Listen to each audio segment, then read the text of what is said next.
Ano ba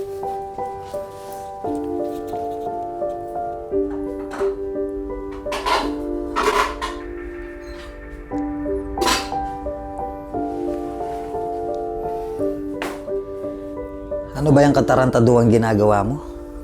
Gabi na, hindi ka pa nakakaluto. Tuwan-tuwa ka pa dyan sa ginagawa mo.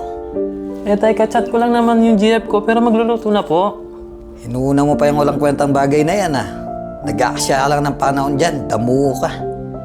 Magluto ka na. Ikaw, pag nakita pa itong maaliyabong sa mga kachat mo yan, Magluluto na nga, tay. Relax ka lang dyan. Kainit ng ulo mo. paano hindi initulo mo? Pagod na, wala pang makain.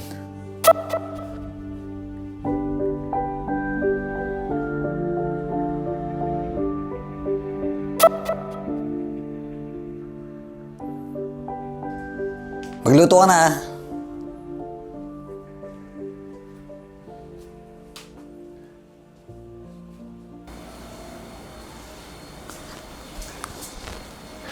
Hello, baby.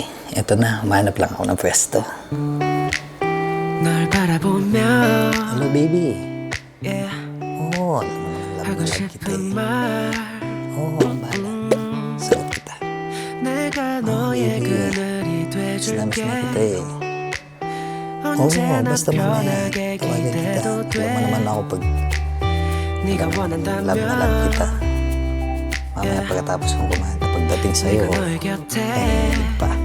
Oo. Hindi kita nakita. Yahal kita. Nakahag ka na ba? Ako nakahag na ako.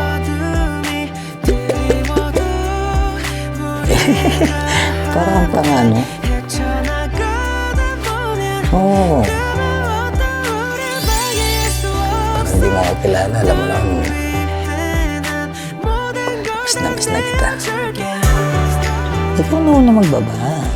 Alam mo naman di ko kaya nga kung una magbaba ng phone eh. Sige na, baba mo na. Sige na. Mauna ka na magbaba ng phone. Alam mo naman di ko kaya kung una magbaba pag ikaw kausap ko eh. Oo, sige na. Tay, anong ginagawa mo dyan? Nakaluto ka na ba? Ba't nakahiga ka dyan? Eh, trip ko eh. Ba't ba nangingilam ka? Asus! Alam mo, tay, next time, huwag masyadong mainit ulo mo, ha? Naiintindihan naman kita. Matagal ka naman byudo. Okay lang naman na magmahal. Pero ikaw, tayo mo pang teenager. Parang ikaw yung bunso namin, ha? O tatay, sige na. Magbabay na kayo para makakain na tayo. Madaling araw na. Bawal mapuwet si Aling Baby. O sige na, baby love.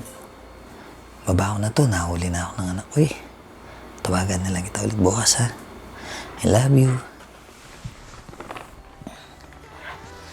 Ba't ba ako napunta dito? Nagutom na ako.